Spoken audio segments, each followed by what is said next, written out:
powered by Riverside.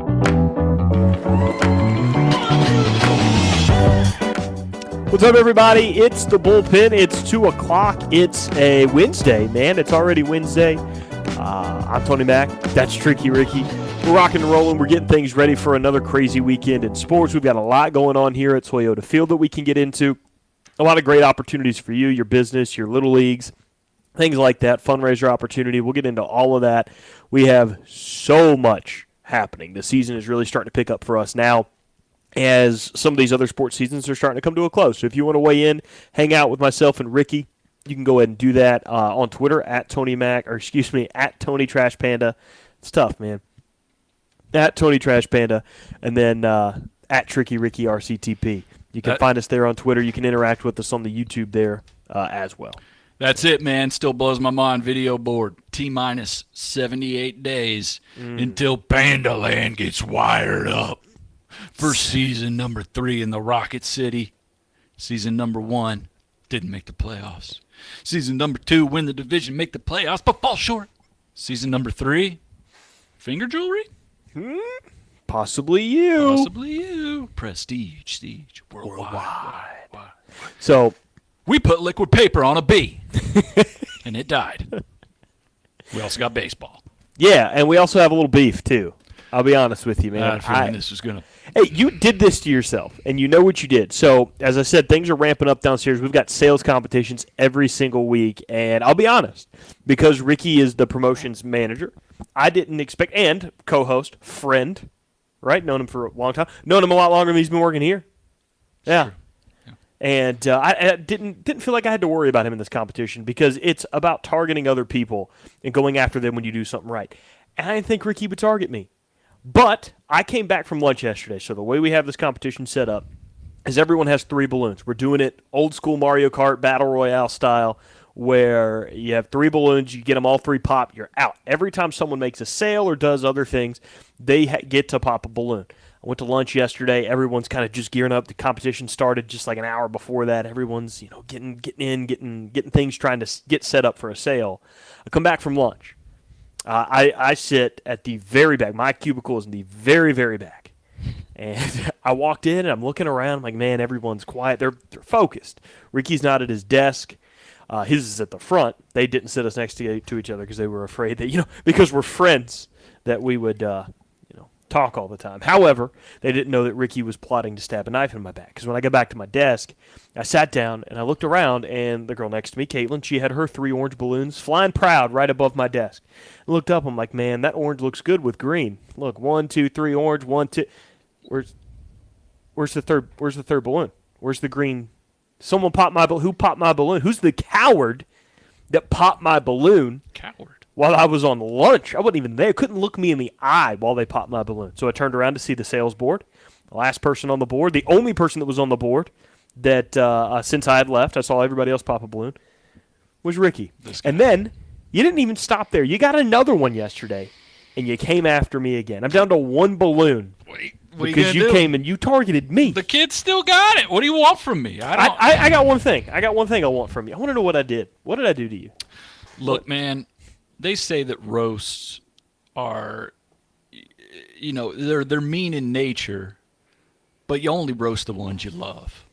And that's why I popped your balloons, man. Not only because I'm having just a great 2023, professionally, but because I knew you could take it. And I want to let you know, you did not point this out in your very dramatic telling of that story. For a second there, I said, is that Tony Mack or is that Critics' Choice Award winner Brendan Fraser? Because I can't tell the difference right now. It was a very dramatic telling. You had me confused, but then I realized, no, I'm not on the set of a movie. I'm in a press box with another man, and that man can only be at Tony Trash Panda on Twitter. So my apologies for taking 2 of your 3 balloons out. But, as I said, kid's pretty hot right now. Got a 3rd one today. Didn't pop your balloon. Went somewhere else. Kept you in the game. All right? I kept you away from the other people as targets. They're going to look at you now, and they're going to be sympathetic. They're going to go, I'm not popping Tony Mack's balloons. Ricky over there just went and popped them for no reason.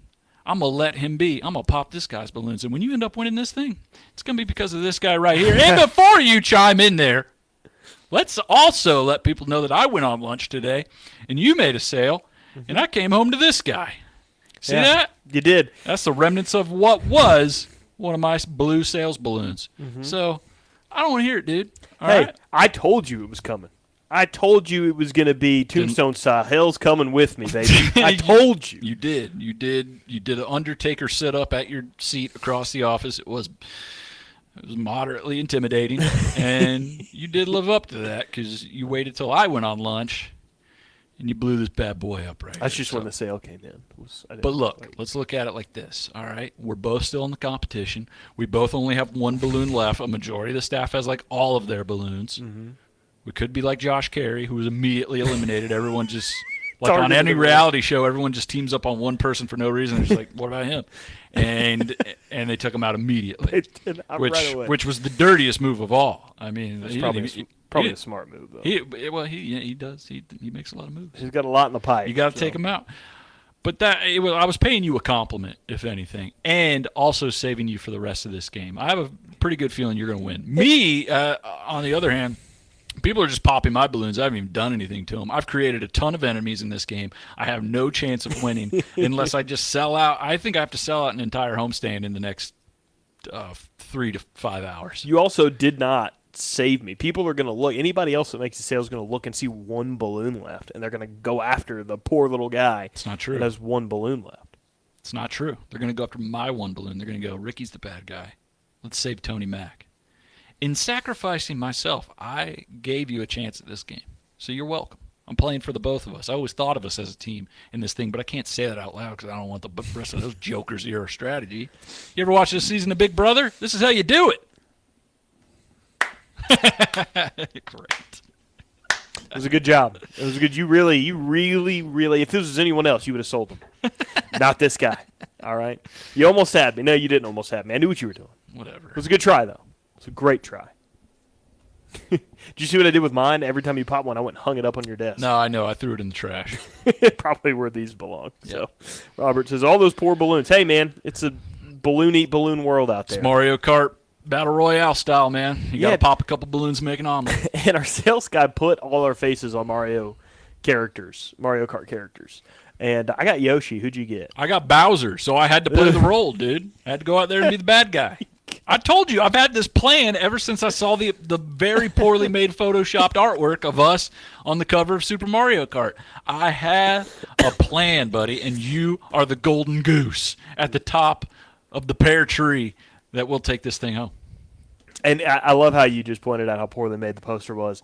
I've been even the person who made the poster got my picture confused with Austin. Now, I don't know if anybody else knows who Austin is, but Austin is a lot darker in complexion than me. And I've been confused with him on that poster, even by the person who made it, if that tells you what the poster looks like. Yeah, you two definitely don't look alike. No, not the same skin complexion.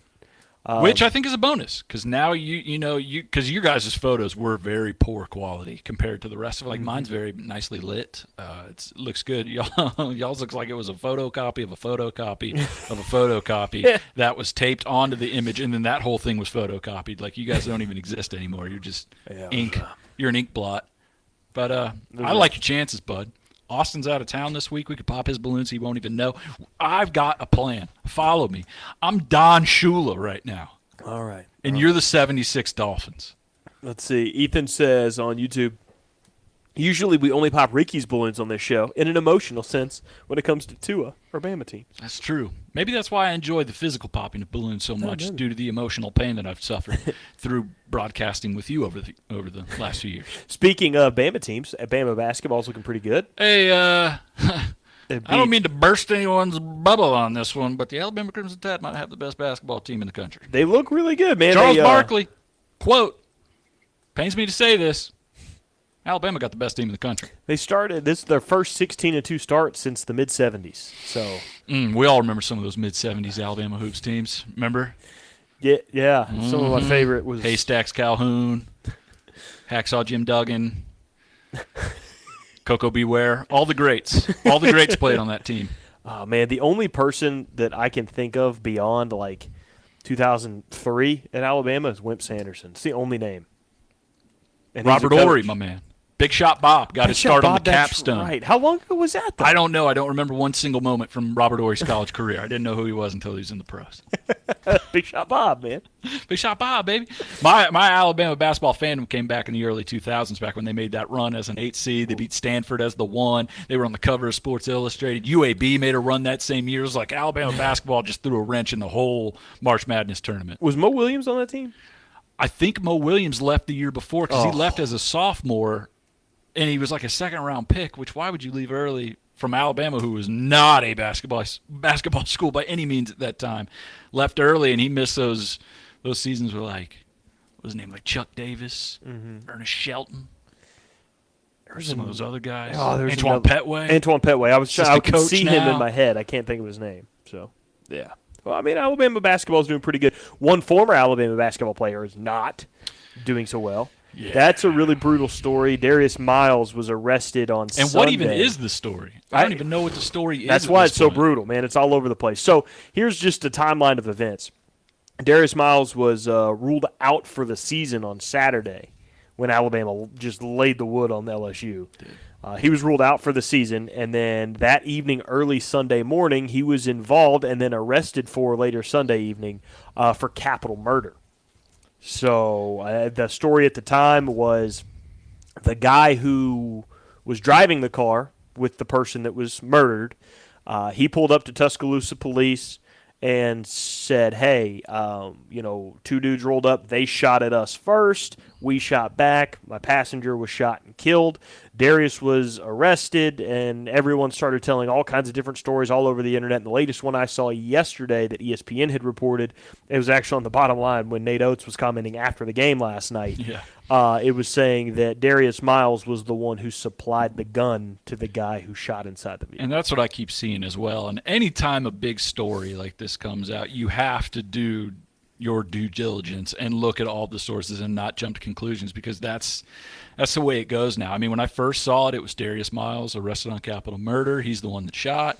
Then all of a sudden he's not the one. Then is it over a minor altercation? It's over a lot of different, like I saw the New York Post put out there, Darius Miles shot her. Like, it's saying, so it's very confusing, but a tragic situation nonetheless. Oh, absolutely. And I did see again on ESPN where authorities confirmed it was over a minor altercation. All of it over probably just some words. Disagreement. Getting into it early in a club is what I heard that spilled out onto the strip. Yeah, so. I mean, everybody's future going to be changed forever. Absolutely. For the negative, and you got to think it was probably nothing. And I'll say this about the support, or the terminology used when it comes to law enforcement, because I only ever, the only knowledge I have of what is when someone gets arrested and you see the headline, they were arrested for blah, blah, blah. There's some pretty strong words when charging anyone with anything. Some strong legal words are like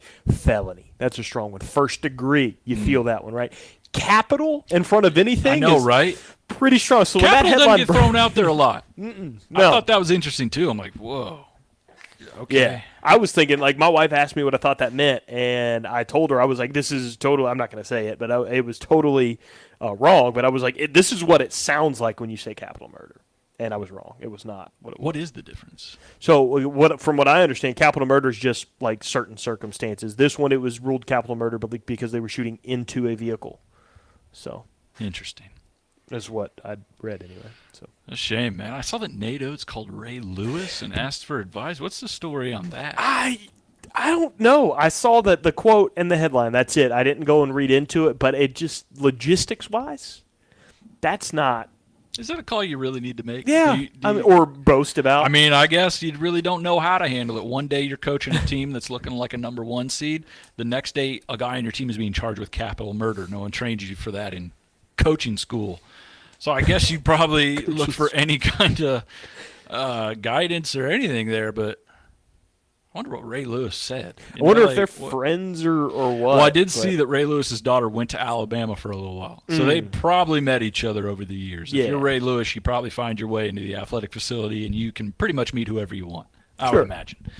So maybe there was a relationship there. I don't know what all the stuff surrounding it is, but We know how it's going to end. I mean, it's already ended in a fatality. It's not going to end well for anybody involved, and a shame to see it, man. Mid-season too. Didn't expect to see anything like. I mean, it's getting out of hand, man. It's getting crazy. I was always told. I always remember this when something like this happens. When it happens to a coach or an older athlete. Now that I'm a little older, when it happens to someone who's like 18, 19, in their early 20s, it doesn't hit me as much because I don't look up to younger athletes now. But when I was younger, you looked up to athletes, and I was always told that there's almost no professional athlete worth looking up to. Like they've always got something going on, and I always remember that. And I was told that when it happened to Tiger, the thing happened with Tiger Woods, and just every single time something happens, I'm like, wow, people really look to that person.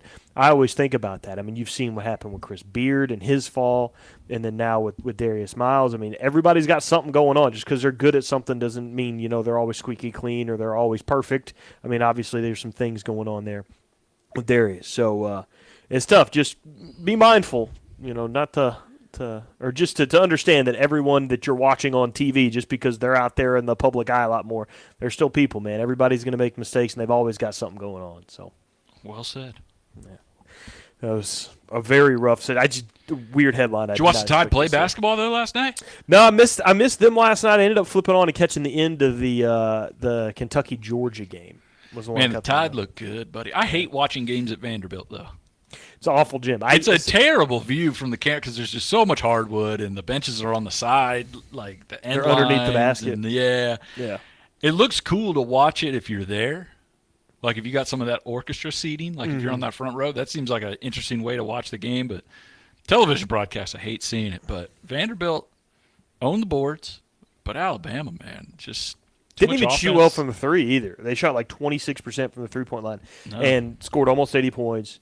And soundly beat Vanderbilt. I'm being by double digits. It's a good basketball. It's a very deep basketball team. Again, team that just beat Arkansas too. I think the first time they beat Arkansas and Vanderbilt on the road in the same year ever.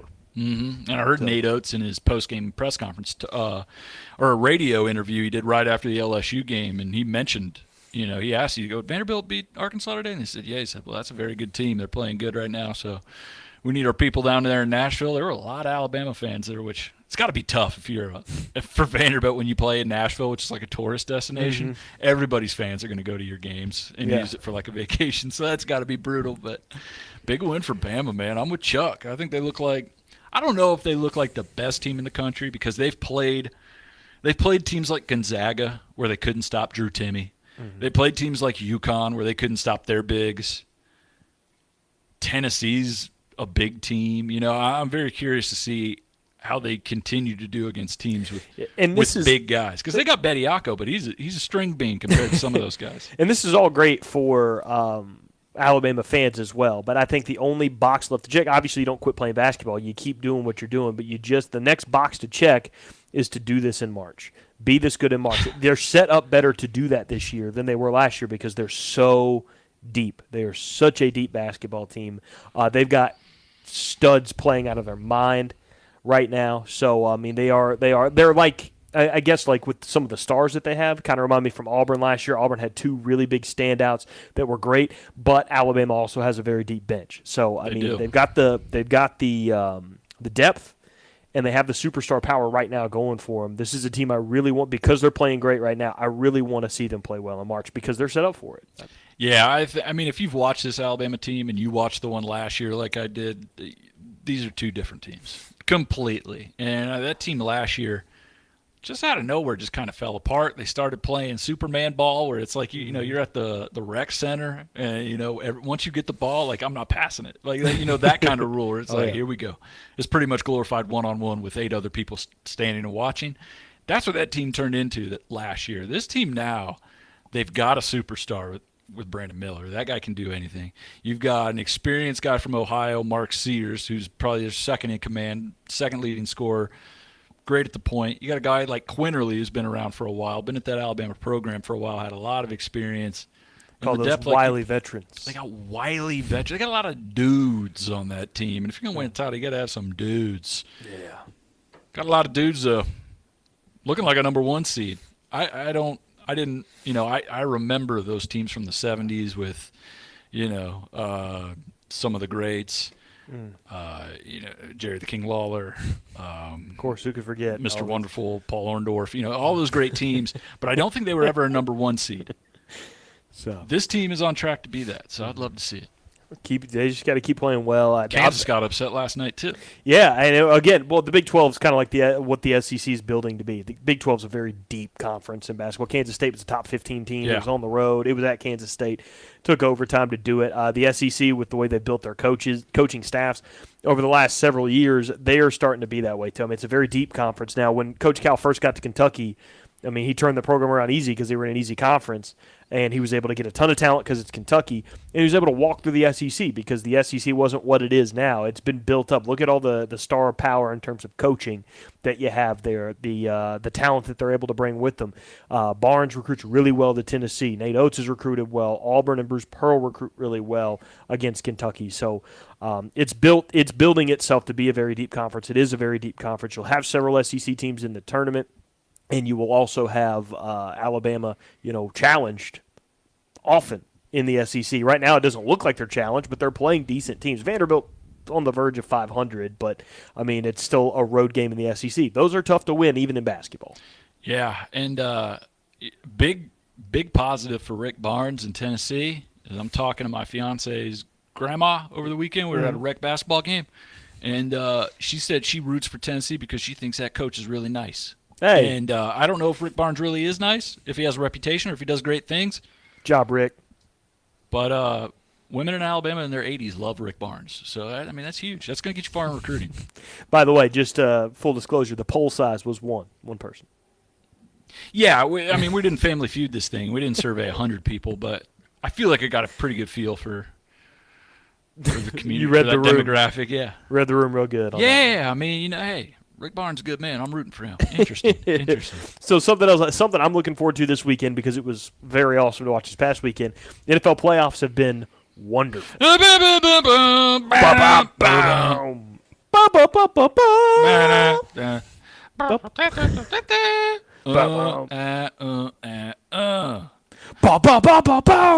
it was a pretty good weekend. Man, you had like one of the largest comebacks ever in the postseason with the Jags. I mean, you're talking about night and day. Trevor Lawrence throws 4 interceptions in the first half to Brandon Staley's Chargers.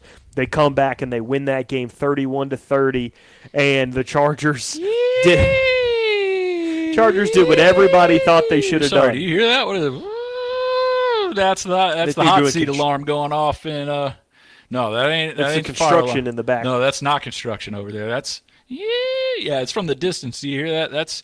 That's coming from the headquarters of the LA Chargers, who are officially on our coach has one more year, or we're going to ask him to take all the stuff and go home. One more? You're going to give him one more year? They fired Joe Lombardi, the offensive they got the coordinator. offensive coordinator. That is the textbook move for teams that want to fire their head coach, but kind of don't want to fire their head coach. So they fire that guy and hope, oh, God, I hope that guy was the problem. I hope he was the problem. He probably wasn't the problem. He's probably part of the problem, but he's not the main source of the problem. But, man, I hope he's the problem, because if he's not, next year I'm about to fire my coach, which means I got a chance of being fired. Charger, yeah, alarm's going off. That's a huge mistake if they're keeping Brandon Staley because of the guy who's out there. He's already interviewed with the Houston Texans. He's going to interview with like 3 other teams. And if the Chargers keep Staley, they're out of the running for Sean Payton. You could have Sean Payton. I guarantee you Sean Payton, right now, he's kind of playing the long game, seeing what's available, seeing what these teams would do for him, maybe seeing what Brady's going to do now. Now that he's probably done in Tampa, maybe he can go recruit Brady to go somewhere with him. Yeah. But if the Chargers job came open, I guarantee you that shoots to the top of Sean Payton's list of places he wants to go because they're set up. It's not a rebuilding team. It's a team that just needs better coaching. That is a fantastic roster top to bottom. It's a tough situation, though, because, like, what's the saying? It's like, when's the best time to look for a job? When you currently have a job. And the Chargers, when's the best time to look for a coach? Not necessarily when you still have a coach. It doesn't quite apply there. So, like, if you fire Brandon Staley, now you're out the guy that you've had for the last 2 years, and you've been on a spree of firing coaches one after another, after another, after another. You've been trying to find that guy, and if you fire him and you don't get Sean Payton, now what do you do? That's true. You'd want a sure thing. Now you're getting an interim. I think Lovie Smith's available. Yeah, you're going to do the old Lovie Smith rental like Houston did. Houston fired the guy after 1 year and then made a tweet. They're like, "Thanks for everything, coach." What? They've done that 2 years in a row. David Culley, and then now. Thanks for everything, coach. But get no, the hell out. seriously, Yeah, get the hell out of here. Though, yeah, your locker needs to be empty by 5 o'clock. Your tweet will be out in a little bit. Okay, your tweet will be out. This is what it said. Now get. What an empty gesture. Thanks for everything, coach. We'd prefer if you never came back, though. Yeah, I mean that's where you are for the Chargers. Tough situation. So you fire the OC and you go, look, I'll put everyone on notice. If this goes bad next year, everyone knows we're going to be in the head coach game. And maybe they can get Sean Payton then. I don't know. Feels like Sean Payton's going to get back in the game, though. He had his year breather. So the Jags come back. They beat the Chargers. They were down 27-0. Come back and win 31-30. And, I mean, a lot of really interesting things. Obviously, the whole Brandon Staley aspect, the 4 interceptions in the first half, the 4 touchdowns in the second half from Trevor Lawrence.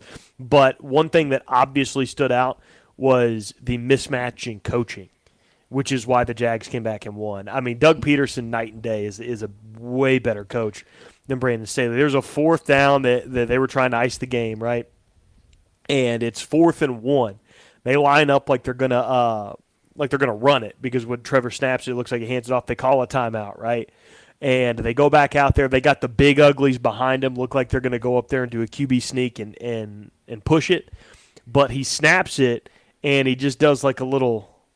They lined up in the old T formation, Yeah. dude. That's what my team in 3rd grade ran. Ran We an ran old the T option. formation, the old sweep right, the old 38 sweep right. We gave it to Alex Stoddard every time. He's the fastest kid on the team. That play destroyed. That's the first time I've seen the T formation run the 38 sweep he used to run out there on the field down off Hughes Road.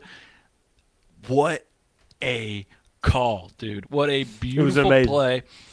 And I even saw some video later of someone who was analyzing this and other situations where Doug Peterson had a 4th and 1 earlier in the season where he had run a play similar to that, but out of a different formation.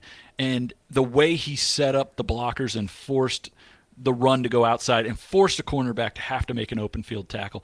And it worked to perfection, scored a touchdown for James Robinson early in the season. And they tried it again, but with a sweep, with ETN speed, and it won them the game, man. Brandon Staley coaches football like he's playing Madden, and he's impersonating Doug Peterson. Doug Peterson is what Brandon Staley wishes he was. Like, Peterson makes smart risk gamble type calls and plays. Like when Bosa gets the personal foul and gives them the 2-point try at the 1-yard line.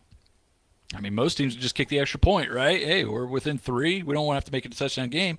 Peterson sees that opportunity, runs a spread formation, has his guy. And honestly, I don't even think Trevor Lawrence, I don't think the play call was for him to QB sneak it right there. I think he lined up. I think he saw he had a gap, reached the ball and took it, because when Lawrence got to the sideline, Peterson was there to meet him, and he started doing this. He's like looking at him, and he's looking at him like he's looking into the face of the love of his life. He's like, Trevor Lawrence, thank God you came into my life. And he's just pointing to his head like that was so smart. And so I think Doug Peterson, from the top down, if you listen to these guys talk, he has completely transformed a franchise that a year ago had Urban Meyer hanging out at the Chop House, dancing and doing photos and whatever he said in that press conference. We all know what he was doing. Dude, Doug Peterson in 1 year has made him a playoff team. Doug Peterson is like visibly hugging his players on the sideline, and not even a year ago, Urban Meyer was dead-legging his kicker during practice. Dead-legging his kicker. Hey. He's not flying home with the team. Like, dude, just insane the 180 he did with a franchise that has stunk for a majority of the years it's existed. And now you look at the Jags who are going into the divisional round. I mean, no one thinks they're going to win it all this year. But young quarterback, young receivers, young running back. Calvin Ridley is going to be on the team next year. Oh, my gosh. Remember that? Oh, my gosh. Yeah, Falcons traded him, so once he gets off his DraftKings suspension, he's going to be on that team. They got a young D with a lot of talented guys, and they got a coach they're bought in on. The Jags, how awful was Urban Meyer?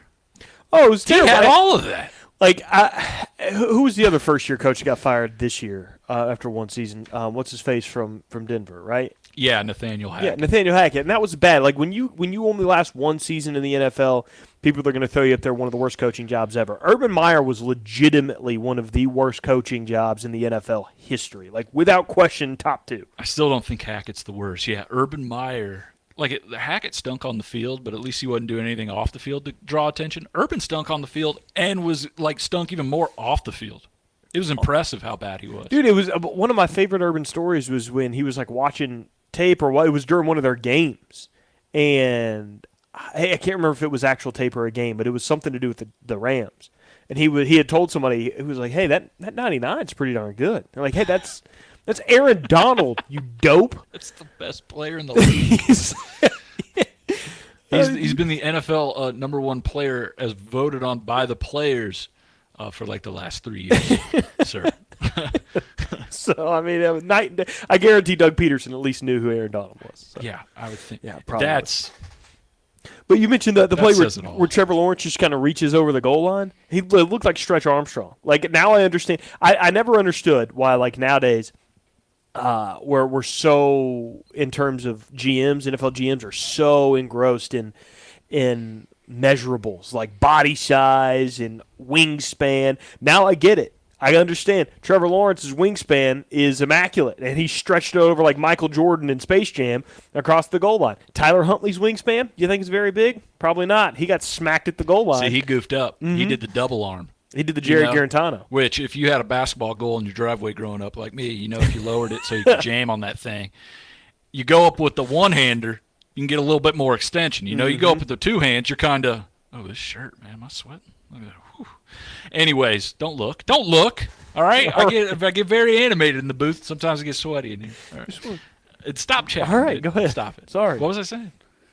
Tyler Hunt. You can't go two-hand. You got to go one-hand. Trevor was smart. He made himself thin. He went one hand. All I got to do is pop it. We'll go back. Huntley goes two hands, and he goes over the pile. That's going to be tough.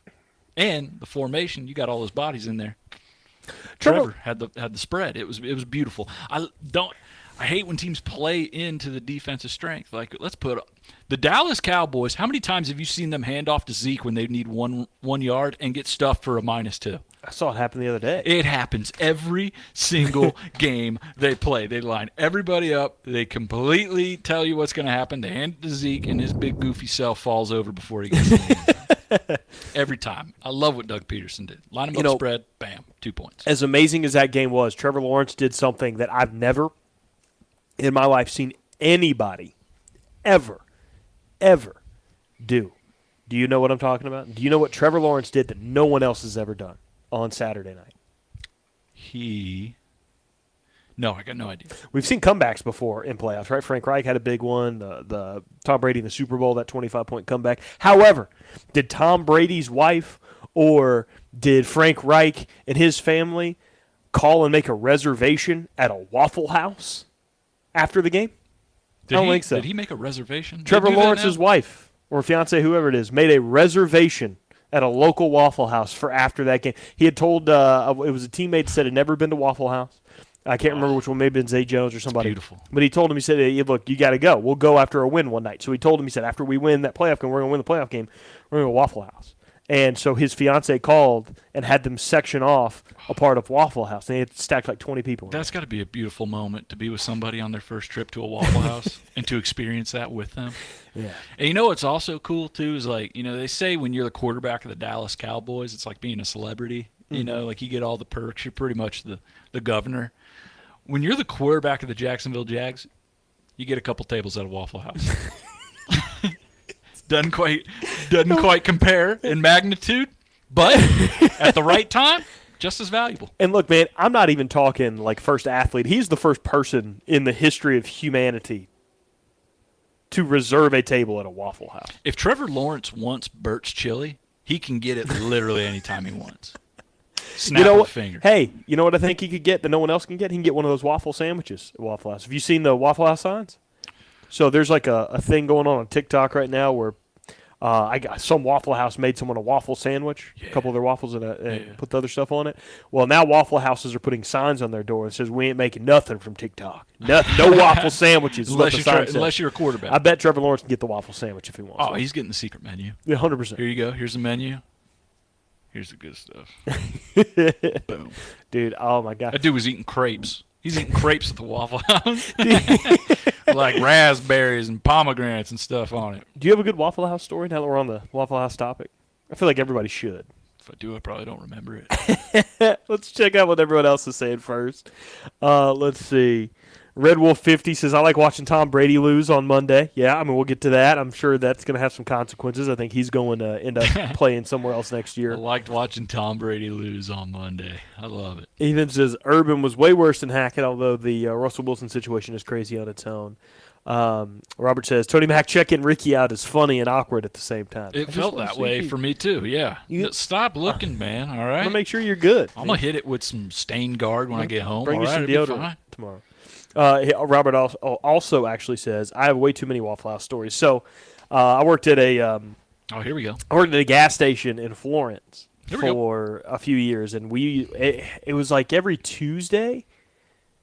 I can't remember if it was Tuesday or Wednesday. One of those days was like dollar beer night. I think Wednesday was dollar beer night at Flobama, the local bar. So we'd get off at 1. They were up until 2. We'd go enjoy a dollar beer for an hour. But the other night, I think it was like Tuesday or Thursday, we would, our location, like the guys when we got off work, we get off at 1 a.m., we go to Waffle House. So we went to Waffle House. I mean, I've been working since, I went to school that morning, like 9 a.m. classes. Went straight into work at 1. Didn't get off till 1 a.m. I'm starving. You need this. Dude, we're sitting down at Waffle. There's a long wait. Like, we've ordered our food, and it's taken 20, 30 minutes. And in that time, there's this table next to us. We were kind of sitting at the bar area up at the where you could see everybody cooking. I got you. There's a table behind us, and they've already eaten their food. I mean, they've got their food. They've been there before us. So they got their food.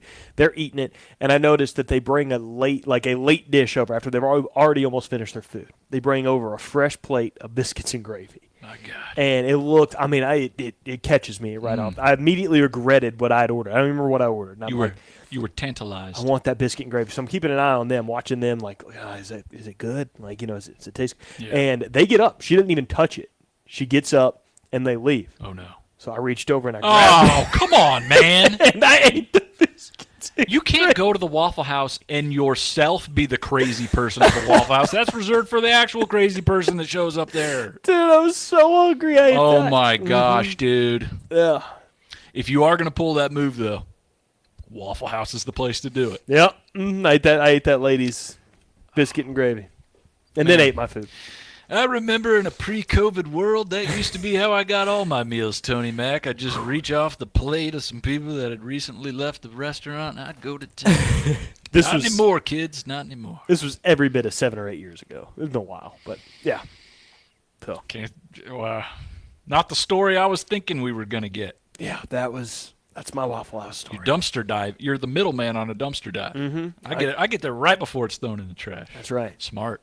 It was almost fresh too. It was almost still warm. Yeah. So. No. Yeah. Well, all that person's breath probably kept it pretty warm as it sat in front of them. Oh, dude, like I told them, I was like, guys, I'm about to do something really gross, but I'm hungry. They're like, what? And I grabbed it, and they're like, dude, don't. How long was it there? How long was it at the table? Yeah. Every bit of 10, 15 minutes. Oh. It'd been there. Yeah, like I said, it was almost still fresh, but not really. Almost still warm. But your food was coming. Dude, it still took, like, I finished the biscuit and gravy before we got our food. It took over an hour. There's no for way us they to were get serving your food yet. They were like, hey, let's watch this goat over here eat that. They didn't serve anybody else sitting with us. He just picked up a plate of biscuits and gravy on the waiver wire. Don't finish that waffle yet. This is an experiment now. Got to see where this goes. So See what else he'll eat. not super proud of it, but, that's what happened, man. It's life. It's life, dude. At Tricky Ricky RCTP, man, that story about what Tony did last week at Waffle House is wild. He's a wild man, baby. You better not leave no biscuits and or gravy around. Tony Mac will eat it I do love biscuits and gravy, man. after you leave. Mm-hmm. Do you want to check my shirt again real quick? You good? All right. That's Yeah, that's gross. Patrick, talking about our competition, he said, is Emma in this game? Because I would be afraid to pop her balloons and be killed. Emma is in this game. She is one of the sales reps that is involved in our office. She is in the Mario game. Kart. We may or may not have an alliance. I don't know. Do we? If you have an alliance with anybody other than me, I never signed I'm up. going to shut down the alliance that I started before you even knew there were alliances. I never even signed up for the alliance with you, dude. It's a secret alliance. That's the best one to have. See, you're over here broadcasting your alliance with Emma. The rest of the team's going to see this. Gone. What else happened? So, okay, Trevor Lawrence reserved a table in the Waffle House. Tom Brady lost in the playoffs. He's probably not playing there at Tampa anymore, right? He's gone. But he's going to play somewhere in the NFL. I have always said I thought San Francisco was a destination that Tom Brady was going to go to before he retires. Now, the quarterback situation in San Fran is a tough one. Jimmy G, who we know is out for the year with an injury, but did they re-sign him just for this season? I don't know Can what you his look that up contract real quick, is, what his yeah. contract deal was? So Jimmy Dree, I remember, they were going to trade him, then they tried to smooth something over. I think they gave him a 1-year deal, am I right? Yeah, he's a free agent after this. Okay, so you got to think he's probably out of the picture. Oh, 100%. Especially if Tom Brady's on the list, you're going to take him over Garoppolo, even at 46 years old. I'm sure there's some. But then there's Trey Lance, who this was going to be the year you finally gave him the reins. He gets 2 weeks in, snaps his leg, and you don't really get much of him. Now you got Brock Purdy, who takes over late in the season. He's doing a great job. They're on what are the Niners on, like a 9-game win streak, something like that? Some insane win 7 or streak. 8, yeah. Purdy's put up 30 points in, I believe, every game he started, if not all but one. And it's kind of like, do you hang with Brock Purdy? I mean, he's a young quarterback. He's playing very well in this system. Shanahan's played a lot of games with backup quarterbacks. He's done well, but never quite to the level that they're playing right now. Granted, they never had a McCaffrey in the past either. But I think if the Niners, if they go to a Super Bowl, if they win the Super Bowl, it feels like a Stetson Bennett situation. It's like, do you leave the guy that helped get you there just because he's not perceived as a better quarterback compared to other options? But it's the NFL, so it's not like Brock Purdy can hit the transfer portal. If Tom Brady's available, you go get him, because I'm telling you, Brock Purdy is going to hit a wall eventually. Now he can still turn out to be good. He was a 7th-round pick. Obviously, has some development that he's going to need. But as of right now, where he is right now, people are overinflating how good he is. I don't think he's. I didn't watch a lot of his regular season stuff. I watched every snap of that playoff game. They won because they were the superior team. Deebo Samuel was a superior athlete. Christian McCaffrey was superior. Brock Purdy did not do. The only special play he had was dropped in the back of the end zone when they were already up 3 scores. Yeah, but you hate Brock Purdy, though. So I don't hate Brock Purdy. We have to also, little grain of salt on this one. You hate Iowa State. I hate Iowa State. I don't hate Brock Purdy. He gets residual hate. No, due to the Iowa State. We've talked a lot about Iowa State, buddy, and you. I'm disliking Brock Purdy right now just because I dislike what everyone where everybody's putting him. Go watch the game. He didn't really do anything special. You're putting too much pressure on someone who really hasn't had to do anything. But it's also this same time of the year where Trevor Lawrence goes out and throws 4 interceptions and a half. Mm-hmm. Brock Purdy. He could be Nathan Petermaning all over the place. Just throwing pick and after you pick know after why pick he after didn't? pick. Not just because of the superior team around him. Superior coaching. His coach understands, and that's great. Kyle Shanahan completely understands how to keep Brock Purdy safe. Don't let him take too many shots. You want to know where he wanted Brock Purdy to go with the ball? Go to the wide open dude, because they were everywhere. George Kittle wide open.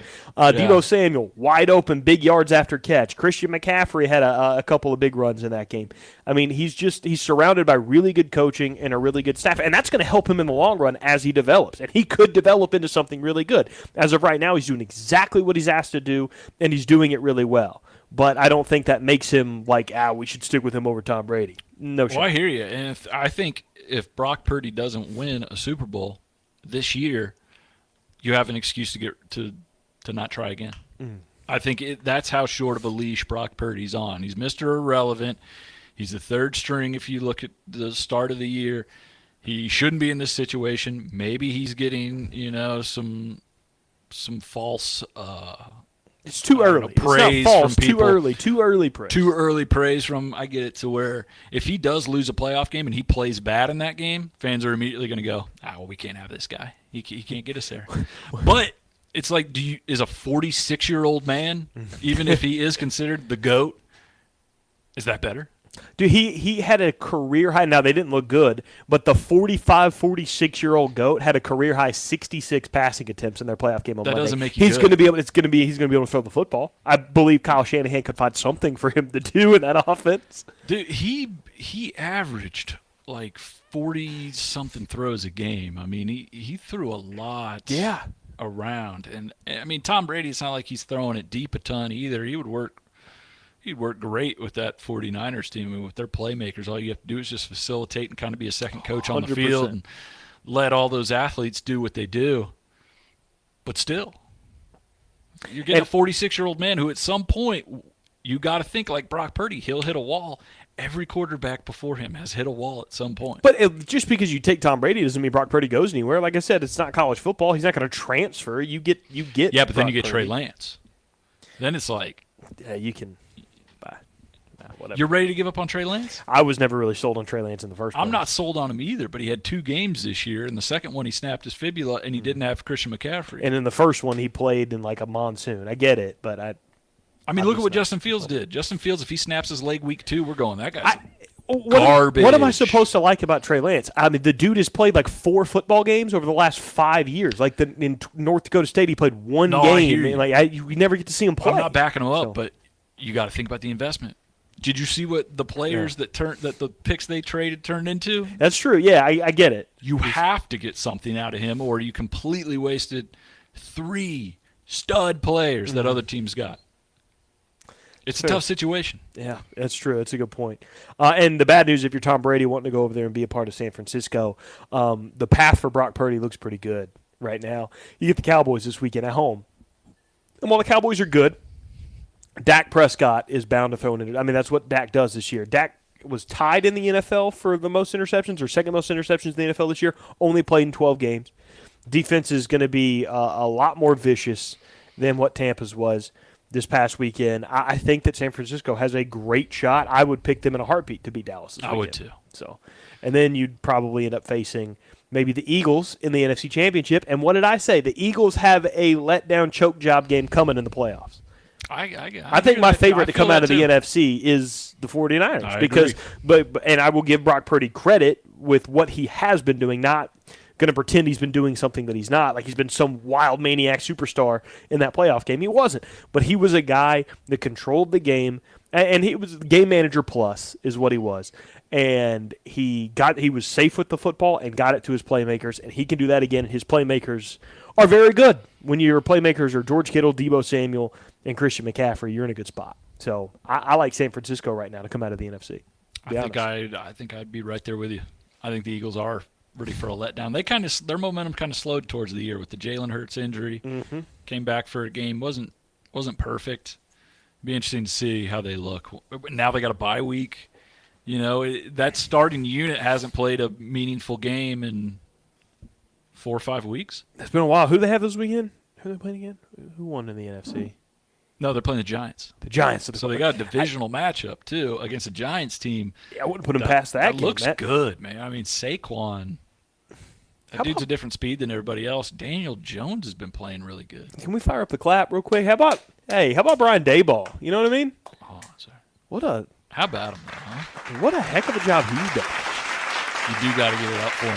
I mean, that franchise has been on some tough times. First playoff appearance since they won the Super Bowl in 2011. Hadn't even been to the playoffs since. Has it been that long Yeah. since they've been to the play? No, there's no way it's been 12 years since they've been to the Super Bowl or the playoffs.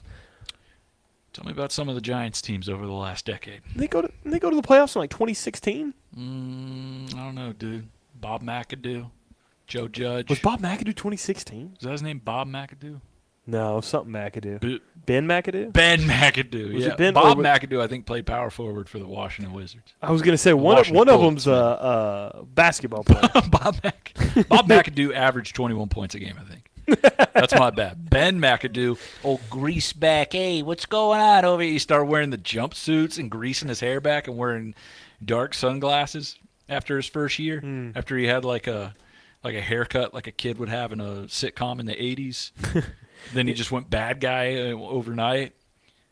I mean, That was bad. The Giants. They've had some very rough years. Yes, but they did go to the playoffs in 2016. Oh. They lost to the Packers. Maybe it's the first divisional berth. Maybe that's what I meant 38-13. And they lost? Yeah, they haven't won a playoff game. That was their first playoff win was the coach since that year? 2011. Doesn't say. I'm going to have to look it up. 2016 Giants. Who was the quarterback on that team? Why do I know nothing about? Wouldn't it have been Eli Manning? Would it have been? Yeah, him. I know that was right around the time when Geno was getting starts, and that was Eli. Who was the coach? It was McAdoo, but that was that season that Odell Ben went. McAdoo I think went that to was a- Odell's rookie year where he went off. That was 2014. Ben McAdoo went to a so playoff. he's already established at this point. Yeah, Ben McAdoo went to a playoff game with the Giants. Well, he got smoked. They lost by 25. But they still went. That's wow. That is crazy, though. I don't remember him being a playoff coach, but it didn't last very Mm-hmm. long. But the G-men look. Daboll's made them a team, dude. Just the way he carries himself. Daniel Totally Jones different. might be a serviceable NFL quarterback because of Brian Daboll. He's incredibly effective with his legs. He passes the ball well. Their receivers make plays too, man. And this is not a great receiving core. You're looking at guys like Darius Slayton's the number one. I think he was undrafted out of Auburn, or if he was drafted, very late. You got Richie James, who I think was cut by the Niners or something. He was cut by a bunch of teams. Isaiah Hodgins, who's been playing stellar with them since the Bills cut him like a month ago. Those guys were making catches. They're making tough plays. That team's doing what they got to do to win games. And, you look at that roster, it's not star-studded, but, man, you got to give it up for Daboll. 100%. 100%. So he could see himself in an NFC Championship game maybe with a win this weekend. Beat a Vikings team that everyone was pretty sure was a fraud. But yeah, I had the Giants on that one, but still a good team though. Yeah. And when you look at them, compare those offenses. Who has more firepower? It's the Vikings. But the Giants got it done. Absolutely. And then the last part of the playoffs here that we got to bring up, the other big story, Brett Maher. Dude. The worst case of the yips you've ever seen? I don't think that was it. I think he pulled the replacements. Remember that movie? Keanu Reeves, Shane Falco. Remember the kicker had a gambling problem? Yeah. I think Maher's got a gambling problem. The under was 45.5. The game finished at 45. No shot. Who misses 4 extra points in a row? He would have had to have put his entire contract on the line because you miss 4 extra points in a row, you're getting fired at the end of the year. You're I done. don't know if he's also got That's a big gamble in and of itself, right there. if he had the Bucks plus 9.5, he might have had some work. I don't know, but like 4 PATs in a row. Peyton Manning almost left the Manning cast, which he hates kickers, by the way. Every time a kicker goes out there and misses one, he just goes, "Can we just?" Stupid kicker. He always calls him. It always makes me think of when Mike Vanderjagt said something about Manning back when he was with the Colts. Remember him? Mm. You don't remember Mike Vanderjagt? He said he was a really good kicker, and then he made some comments just out of nowhere, and then Peyton Manning replied. He was like, "Oh, I don't want to listen to no stupid idiot kicker." I remember that. And he does that all the time now with kickers. It's hilarious. He gets so fired up, which I get. If you're a Peyton Manning, you go out there, you're studying the film, you know what you got to do. You did it. It's such a hard job, and this guy can't go out there and kick a ball between some pipes. That would probably fire me up too. 4 extra and to be fair to Maher, which you still got to go out there and do your job, was also a bad coaching job by Mike McCarthy. After the second miss extra point, you should have started going for 2, and definitely after the third one. Definitely after 3 missed ones, you just give up. All right, let's go. And then, hey, he finally made his 5th one. Congratulations, buddy. You missed 4. You're a professional kicker. So he should have probably gone for 2. Mike Vanderjagt's original comments back in 2003. Okay. 20 years ago. Despite going 12-4 and making the AFC Championship game, the Colts looked lost against eventual Super Bowl champions New England. They were looking for a way to get better, and Vanderjagt didn't think they were successful at that. He said, quote, "I'm not a real big Colts fan right now, unfortunately. I just don't see us getting better." In which Peyton Manning, when interviewed at the Pro Bowl about these comments, said, "I'm out at my 3rd Pro Bowl. I'm about to go in and throw a touchdown to Jerry Rice. We're honoring the Hall of Fame, and we're talking about our idiot kicker who got liquored up and ran off his mouth." I love it. Now we get to see it every time on the Manning cast when someone misses a kick. We're talking about this idiot kicker. If your kicker don't come around that Manning house unless you're kicking darts, all right? You better put it between those pipes. I hope Peyton Manning eventually has a kid that becomes a kicker. Just to live with his life. Wouldn't that be poetic? Peyton at the game, here you go, buddy. He would be so sick of it. Here you go, buddy. Laces out. I hate this so much. I hate this. And you know you have to defend him, though, because if he misses a field goal, he's going to have to go argue the kicker's side. Like, hey, it's a tough job. Why couldn't you be like your cousin Arch? Well, not the Manning family of kickers. Change your name to Colquitt. Would it drop you off on Vanderjack's front porch? That's my son, Colquitt Manning. He wants to be a kicker. So we're dealing with that. Oh, and then we can end it on the thing we were wrong about. I've been wrong about it 2 years in a row. You were right about it last year. You got it wrong this year. Jim Harbaugh, once again, is going to go ahead and stay put at Michigan. Is he? Yeah, I mean, he put out the statement, said he's coming back. All right. He's eventually going back to the NFL, though, right? Yeah. I mean, are you going to run into the problems in the NFL that you're running into? Did you see their co-offensive coordinator just got fired for like who? Michigan? Yeah. Did you see what he got fired for? I'll show you. I'd never heard of this before.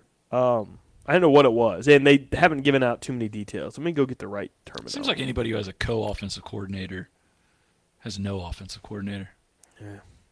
Michigan's Parcells that said that. If you have two quarterbacks, you have no quarterbacks. Spurrier. Oh, Spurrier. Michigan co-offensive coordinator Matt Weiss has been placed on leave, according to an athletic department spokesperson, as the school police department told ESPN it's investigating a, quote, report of computer access crimes. What? Computer access crimes. Was this dude using the? Do you remember that library service when you were in college? Is he using the LexisNexis search engine in improper ways? I don't know. I don't understand. In a statement to ESPN, Weiss said, I'm aware of the ongoing investigation by the University of Michigan Police Department and fully cooperating with investigators. I look forward to the matter being resolved out of respect for the integrity of the investigation. Will not have any further comment. There was something else down here that was trying to explain what it was, and I just... Is the co-offensive coordinator over there hacking mainframes? Yeah. What's going on? Makes it sound like he's in a Mission Impossible movie. Some of these football coaches are really bad with technology, though. He might have just been trying to watch film and accidentally hacked into like a banking institution. Oh no! Oh, this isn't the Wisconsin game. That's a retirement account. I should not be seeing this. Excuse me. Is the co-offensive coordinator here with the FBI? We'd like to talk to him right now. I swear to God, I was trying to watch film. I don't know what's going on. They play press coverage. I don't know. I don't know what this is. Oh man, Wisconsin. I don't even have a Fidelity account. I don't know what that is. They run a 3-4. None of this makes sense to me. The University of Michigan Police Department is investigating a report of computer access crimes that occurred at Schembechler Hall during December 21st through the 23rd. University of Michigan Deputy Chief Police Crystal James said in the statement, "Since this is an ongoing investigation, there's something that Mr. President, we've got an alert. It's coming from Schembechler Hall. Gas up the chopper. Let's go. Oh my God. We'll get this son of a. All right, get to the chopper." I don't know what he was doing, man. Computer access crimes. What? I mean, was he logging on to someone's Facebook and just computer access crime? What was Jerry Jeudy charged with when he was charged with domestic violence? Oh, he was charged with something with a domestic violence enhancer. Enhancer, yeah, something I still haven't. Unauthorized computer access, popularly referred to as hacking. So, dude, this guy, how does he find time as a college football coach to just start hacking things? I want to know what he was hacking, dude, because a couple of years ago, my Epic account got hacked, dude, and someone stole all my V-Bucks. Do you think he's sitting on a pile of V-Bucks over here, man? He's playing Fortnite on your Yeah, dude, he's over here. Oh, my gosh. He's just sitting on a pile of V-Bucks. Matt Weiss makes $850K a year.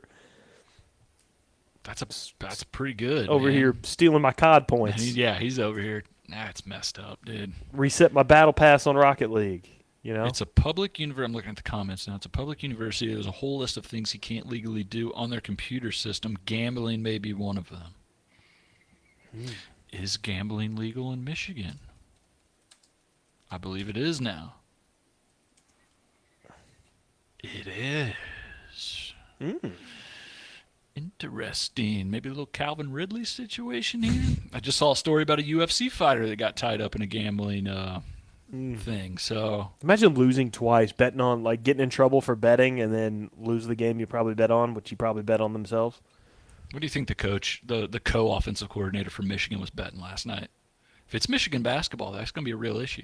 When do you get arrested? Are we trying to solve the crime right It now? was for December 21st through the 23rd. That's what I'm saying. Maybe he bet on them to beat TCU and then lost that bet. I like the intel right there. I think the gambling might have, and that feels like if you found one of your coaches gambling on a school computer, you just call that, like, they wouldn't even know what to classify that. It'd be like a computer access crime, whatever. Okay, interesting. I still like to think It's a big scandal, though. Might force someone to go to the pros. I still like to think he was hacking people's gaming accounts, just stealing their wallets.